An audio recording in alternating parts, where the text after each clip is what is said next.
Hello and welcome to Projector, and on this episode, Theo James has to stop the monkey that's killing everyone around him.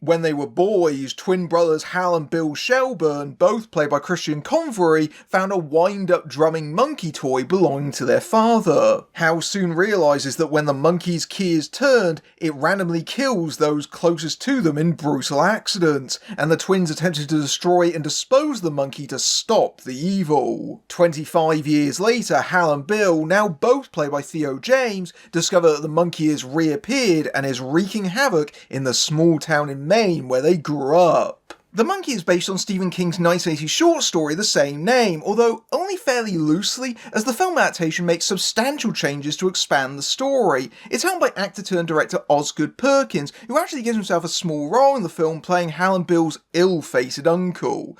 Perkins last year had a major cult hit with the disturbing thriller Longlegs, which I felt was a bit overhyped given all the marketing called it the scariest film ever made, but what it was a pretty good take on the Silence of the Lambs style procedural with more overtly supernatural elements. The Monkey tonally is a complete 180 from the unnerving Longlegs because Perkins realised that you can't really play the premise of a killer toy monkey completely straight, so he decided to adapt it as a dark comedy instead. That might also have something to do with the fact that James Wan is a producer on the film, and given he made the Conjuring films and Dead Silence, yeah, I think that Killer Toys is pretty familiar ground by this point. But in another way, both Longlegs and the Monkey make for an interesting double feature being released only months apart, and Perkins has his third film in the span of 2 years, Keeper, coming out in October, as a quick teaser for that after the Monkey's credits. Perkins has said that Longlegs is partly inspired by the fact that his mother hid his father Anthony Perkins' sexuality from them as children, and you can see that in the theme of dark secrets in that film that destroy the family unit. Meanwhile, The Monkey is an even more overtly personal film for Perkins, who has endured a lot of death in his life. Anthony Perkins died of AIDS in 1992, while his mother, Berry Berenson, was on one of the planes on September 11th.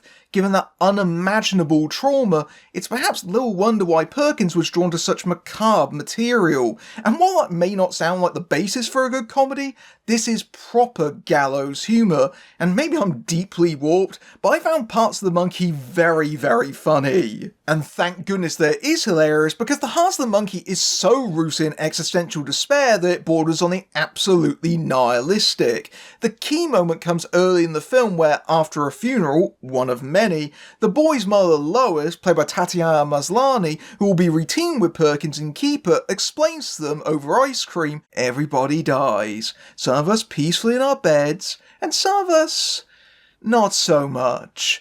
Maslany's performance gets the tone of the material just right, and Lois seems a bit humorously warped and even a little bitter about the fact their father mysteriously disappeared, but she also brings some maternal warmth to the role as well. It's a speech that I think everyone has had told to them at one point or another, whether they've lost a family member or a pet at a very young age, to try and explain the finality of death in a supportive way, but there's also something a bit sinister about it as well. It's cold comfort too, but the fact of the matter is, none of us are getting out of here alive. Death comes for us at one point or another, whether we like it or not. That is an absolute certainty. The only question is, when?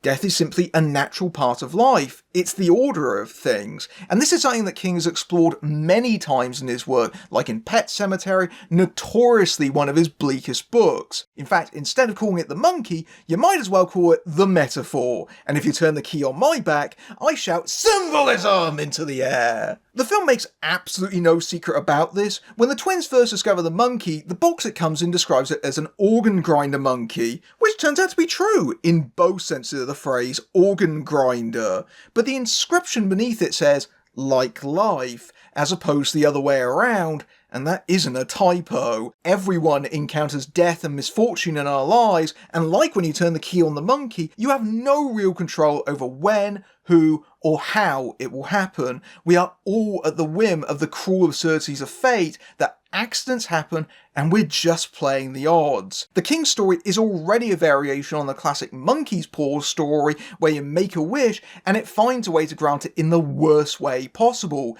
Here you turn the monkey's key, you get a death. It's as simple as that. It doesn't take requests, you can't wish it upon someone, and there's not a logic to why it does that you can try and argue or reason with. It's the embodiment of the pure, random chaos of life, as inevitable as it is unpredictable. And no matter how many times you try and get rid of that monkey, it keeps coming back at you, ready to take something else from you. And what the film is ultimately about is having to learn and accept that fact. And it's very deliberate that Perkins repeatedly references the biblical line about death riding a pale horse. To live is to accept that you ride alongside it, and the best way to overcome uncertainty is to embrace it. I know all this pontificating about death is a bit heavy. I'd like to stress again, I am reviewing a comedy, but the monkey hits on something true about the human condition. That means no matter how completely absurd it gets, and trust me, it gets very absurd, there's a solid grounding that stops it from completely collapsing in on itself. There's also the fact that because you have to turn the key, there's an inherent feeling of guilt over the consequences. You didn't directly hurt those around you, it was the monkey.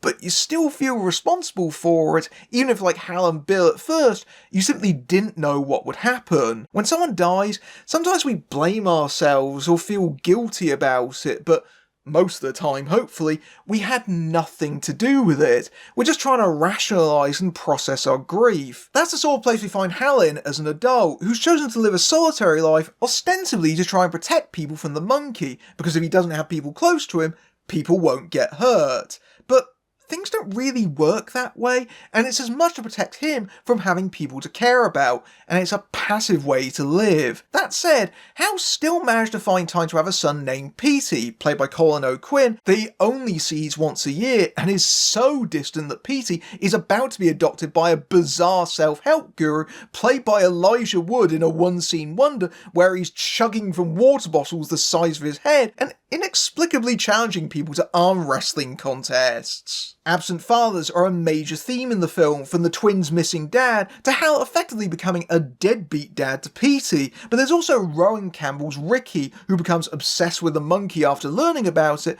who also has an absent father.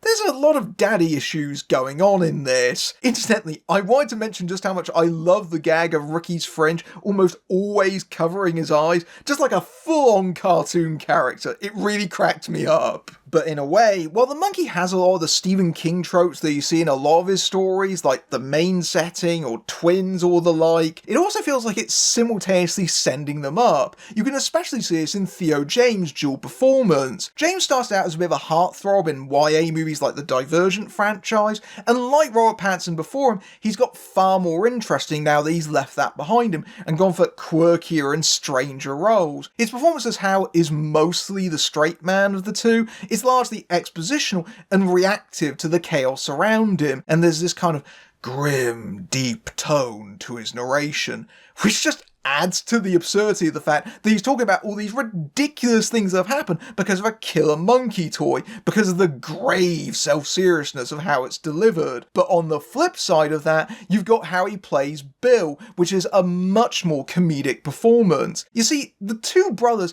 have very different personalities.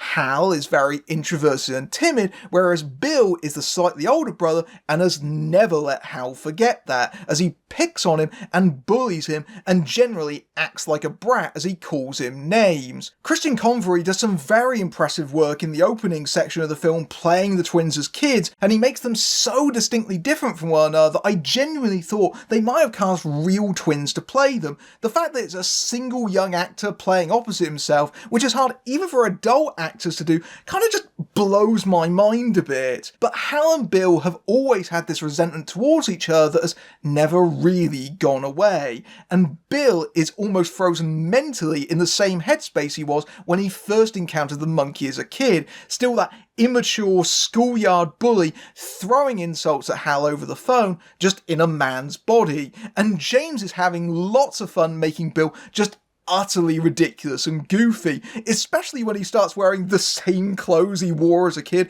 So everything is just ludicrously undersized and it's just hanging off his arms and legs. It's absolutely hysterical. But most of the funny moments come from the death scenes, which Perkins makes as outrageous and as preposterous as possible. In a way, it's almost like a gory Looney Tunes cartoon, like bowling balls in the face, people getting set on fire. It's just straight up slapstick with huge fountains of blood everywhere. But Perkins is also a very precise director.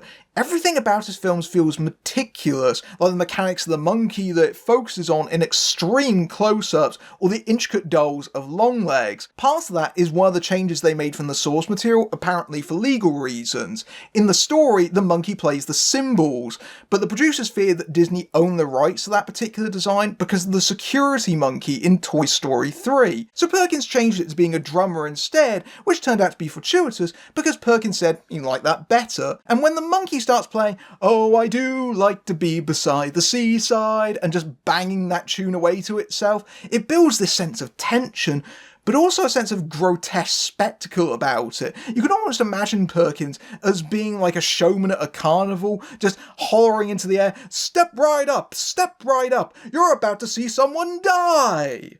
And boy, has he got a show for you. The way the death scenes construct themselves before you, just these kind of Rube Goldberg chain reactions of things moving into place, it's very Final Destination-esque, and that series' latest entry is going to have its work cut out for it because the monkey has effectively stolen its thunder. I saw this film with a crowd, and that is absolutely the best way to see this, because you want those big audience reaction when the deaths happen, usually with explosive results. Just those big groans of "ooh" and laughter at the same time, all just kind of shocked, going, "I can't believe that happened." And Perkins shows that he's especially sly at comic timing, especially when it comes to the editing. Several of the death scenes are almost literal smash cuts, and sometimes cutting mid-sentence, like, "We are not turning that cut to a funeral," and those bits drew huge laughs from my crowd. The punchiness of the edit is the companion piece to the monkey's drum beat. However, after a while you realise this monkey only really plays one tune, and once the movie has done this trick a few times, the returns start to diminish as much as Perkins keeps upping the ante. Because the film largely exists to string together death scenes, much like those later Final Destination films, the story itself starts to become secondary and a little thin, as aside from the twins and their mother, most of the other characters are purposefully one-note caricatures. They're intended to be swiftly and ironically killed at the drop of a hat, or a drumstick in this case, for a sick laugh at the meaninglessness of death. For me, around 90 minutes, the movie gave me enough laughs that it managed to sustain the central joke before it reached breaking point, but I can also see it very easily becoming repetitive if you're far less into it. And the monkey definitely won't be for everyone, especially the squeamish. I was actually sat next to an older couple, and the wife in particular was not into the gore, and she whispered near the end to her chuckling husband, "You're a psychopath." It almost feels like a feature-length version of one of those Simpsons Treehouse of Horror segments. It's not scary, mostly because you're laughing too much to actually be sickened or frightened. I think it is one of the better King adaptations, even if it is slight, but certainly not in the top tier of things like the first It, Misery, or The Shawshank Redemption. And it shows that Perkins is quickly becoming one of the most prominent figures working in the horror genre today. For those that are on its deranged wavelength, there's plenty of pitch black laughs to have fun watching someone trying and failing to get the monkey off their back. If you like this review and you want to support my work, you can give me a tip at my Ko-fi page, or my YouTube Super Thanks feature, which is right below the video. Or you can bang the drum on my Patreon, where you can see my videos early among other perks, including access to my Discord server, and you can also join YouTube memberships for similar perks. Or you can just simply like, share and subscribe, it all helps. Until next time, I'm Matthew Buck, fading out.